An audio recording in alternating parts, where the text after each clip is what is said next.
capítulo 10, versículo 28. Olha só o que diz. Não temais os que matam o corpo. Ou seja, o corpo...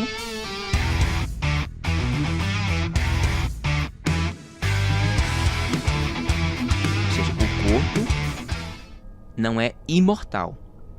Não é eterno. Pode matar o corpo? Pode. Por quê? Porque ele é matéria. Ponto final. E não pode matar a alma. O ser humano, ele não pode matar a alma porque ela é intangível. Ela é imortal. Aqui não precisaria de uma exegese profunda.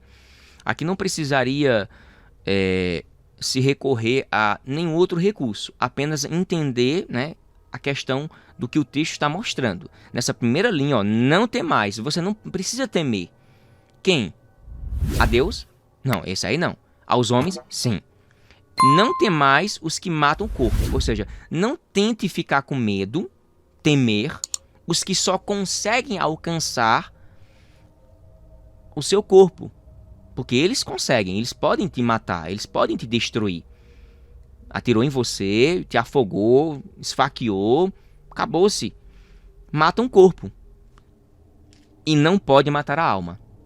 Então, não fique preocupado, não venha temer aqueles que só conseguem atingir o seu corpo material, mas não conseguem de nenhuma forma matar a alma. Por que não consegue matar a alma? Porque ela é imortal.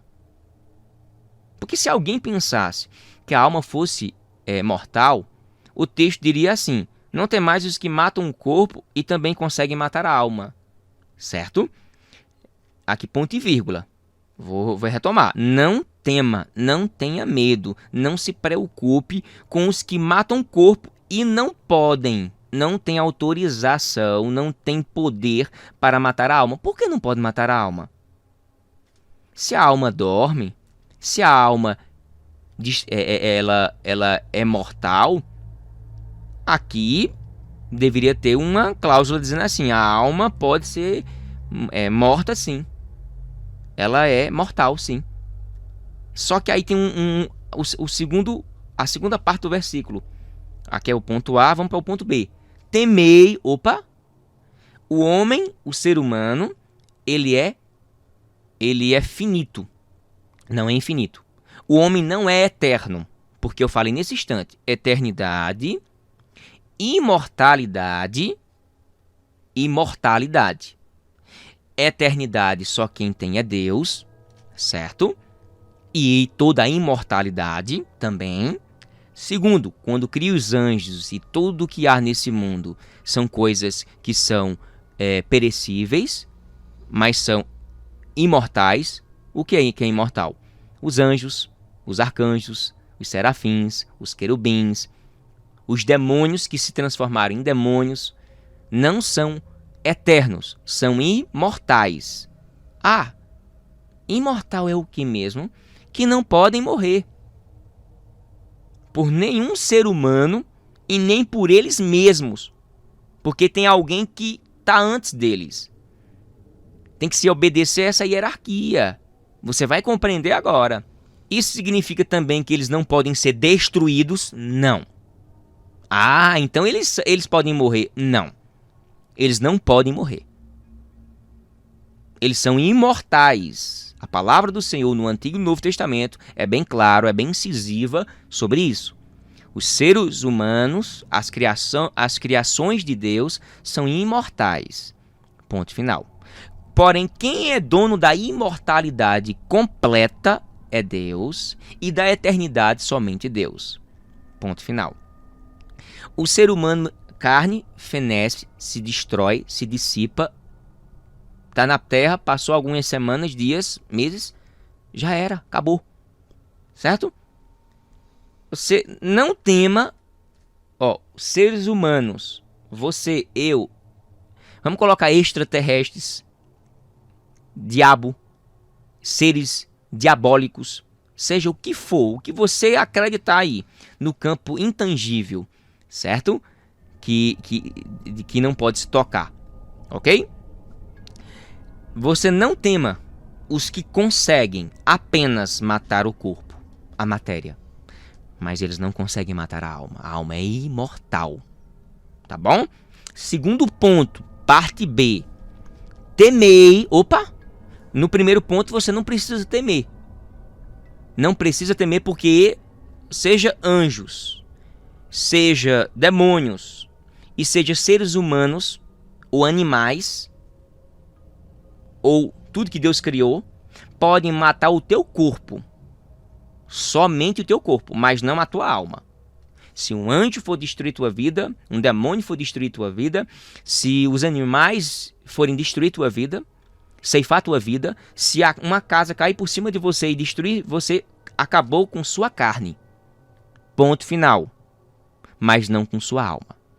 Nada pode, abaixo de Deus, destruir, aniquilar, exterminar a sua alma. Ponto final. Agora você tem que temer, você tem que ter cuidado. Com o quê? Tenha cuidado. Entenda o seguinte, você tem que temer somente a um. Por que eu tenho que temer a ele? Porque ele antecede tudo e todos. É ele que, além de ser imortal, primariamente ele é eterno. Ele é dono de toda imortalidade, ele é dono da eternidade. Ele vem antes de tudo e todos. Então porque ninguém pode ser eterno, nada pode ser eterno além de Deus. Certo? Então, temei antes de você temer o homem, os animais, a natureza, anjos ou demônios, você tem que temer aquele que criou tudo e todos. Temei antes aquele que pode. Aqui não está dizendo que vai. Ou tanta interpretação leiga, paupérrica, tendenciosa, herética, descontextualizada do que o próprio Mateus aqui é registrado. Onde aqui em Mateus é registrado. Certo? Olha o que é falado aqui. Olha o que Jesus está falando aqui. Olha o que o texto está falando aqui. Não precisa ser um doutor em exegese bíblica, hermenêutica bíblica, nos originais para entender isso aqui não, meu amado. Só precisa entender de interpretação básica. Interpretação básica de leitura simples. É o que o texto está mostrando. Seja em português, seja nos originais em grego. Tanto faz um como o outro. Tá bom? Olha só. Temei antes aquele que pode, não vai. Entendeu a lógica? Temei antes aquele que pode. Não está dizendo que Deus vai destruir, aniquilar a alma. Ele pode sim. Temei antes aquele que pode fazer perecer. Perecer sim, destruir. Aniquilar. Exterminar e nunca mais existir. Ele pode perecer até no inferno, tanto a alma como o corpo. Quer dizer que se tivesse aqui somente o corpo, subentenderia que Deus é incapaz de destruir uma obra sua. De que ele não teria todo o poder. Afinal, tu crê que o teu Deus tem todo o poder? Sim ou não? Sim, né? Então, se ele tem todo o poder, tudo que ele cria, ele pode destruir. A não ser que você ache que não consiga. Então, nós temos que entender que existem regras. O ser humano, ele é imortal, não pode morrer. Certo? Ninguém abaixo de Deus pode destruir a minha alma. Eu não posso morrer. A minha alma, ela é imortal. Ponto final. Até porque a Bíblia deixa bem claro. Uns vão para o sofrimento eterno e outros para o gozo eterno. A mesma ideia ali de eternidade tanto é para quem vai para o inferno, para o lago de enxofre, eternamente, como aquele também que vai para o paraíso, para o gozo eterno com Deus. Que eu acharia muito injusto e acho muito injusto alguém pensar que é mais vantajoso acreditar na aniquilação da alma, do que propriamente um tormento eterno. Eu creio piamente no tormento eterno. Porque senão, nós não precisaríamos nos preocupar, meu querido, com nos santificar, com leitura da palavra, com evangelização, com viver a palavra, viver uma vida justa, santa, piedosa, certo? Amar o próximo, perdoar o próximo, não cometer atrocidades, porque se minha alma vai ser destruída, não vai ter esse negócio de sofrimento eterno, então eu posso pintar, bordar, fazer o que for. Pintar e bordar é um modo de dizer destruir, não estou nem aí, por quê? Porque no final das contas, no final eu não vou ficar em tormento eterno. Eu simplesmente, porque Deus é muito bondoso e Ele é muito amoroso. Eu vou exterminar vocês, aniquilar vocês, porque para vocês não sofrerem tanto, tá bom? Então eu vou fazer isso, eu vou quebrar esse galho para vocês. Tu acha que isso adiantaria? Tu acha que isso não minimizaria, de fato, a preocupação de viver uma vida toda buscando a presença de Deus? Isso é um problema. Desculpa se você tem 1001 versículo bíblico descontextualizado do Antigo e do Novo Testamento para tentar apoiar seu ponto de vista, porque eu não creio.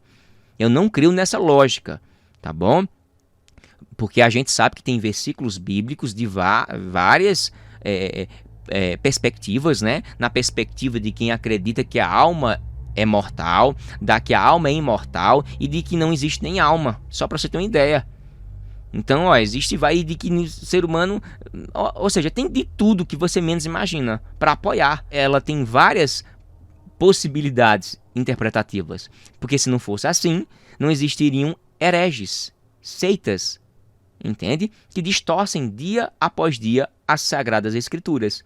Mas o ponto de vista que eu penso, de que Jesus apoiou, que os discípulos apoiaram, que os apóstolos pregaram, é de que eu e você temos que ter muito medo do tormento eterno. Do tormento eterno. O próprio Jesus falou mais no inferno do que nos céus. Por que Jesus falou tanto nos evangelhos, mais no inferno do que no céu? Por que será o motivo? A preocupação dele para com a minha e a tua alma. Entende? Então essa questão aqui, fique clara, que fique bem objetivo. Eu não ia nem falar essa questão aqui. Então, antes temei aquele que pode fazer perecer no inferno tanto a alma como o corpo. O corpo agora está aqui. A minha alma, ela vai para o paraíso. Se não vai ser esperado o julgamento final ainda para eu ir para o paraíso. Certo? Quando Jesus voltar é outra coisa. Nós, quando morremos, nós passamos já julgados, certo? Quando você morrer, a nossa vida vai mostrar se eu vou estar aguardando a volta de Jesus, vou estar guardado ou no paraíso, já recebendo lá, quando eu morrer, ou eu vou para o paraíso, ou eu vou já para o inferno, um pré-inferno, certo? Vou para o tormento. Vou ficar ali guardado. Então, quando você morre, ou você vai já para o paraíso, ou você fica aguardando ali o julgamento final para ir definitivamente para o inferno. Certo? Então, uns estão já em tormento e outros estão no gozo. Ok? Quando Jesus voltar e levar sua igreja, aí sim passaremos a ter um corpo glorificado. E esse corpo glorificado, como o próprio Paulo fala, um corpo pneumático, ele acontecerá apenas e somente quando Jesus voltar. Porque o primeiro que se levantou e ressuscitou com um corpo glorificado, como primícias da palavra do Senhor, foi Jesus. Jesus é que ressuscita com um corpo glorificado 100%. Ok? E ele prometeu voltar. Voltando, aí agora a gente entra na parte de... Eu vou logo para Hebreus, olha só. Então, já sabem a origem da alma, já sabem as limitações do nosso corpo, as limitações em si, já sabe que Deus pode sim destruir a alma e o corpo, seja no inferno, seja onde for. Ok? Ele pode fazer isso, não significa que ele vá fazer isso.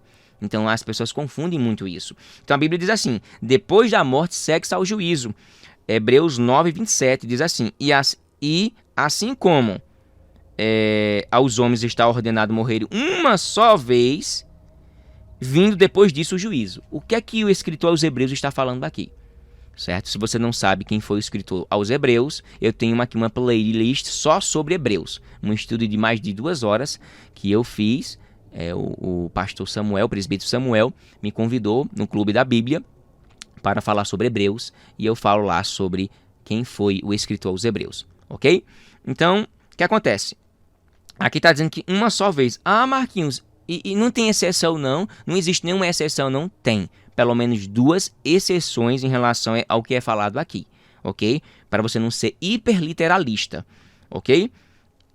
Morrer uma só vez. E qual é a primeira exceção? A primeira exceção é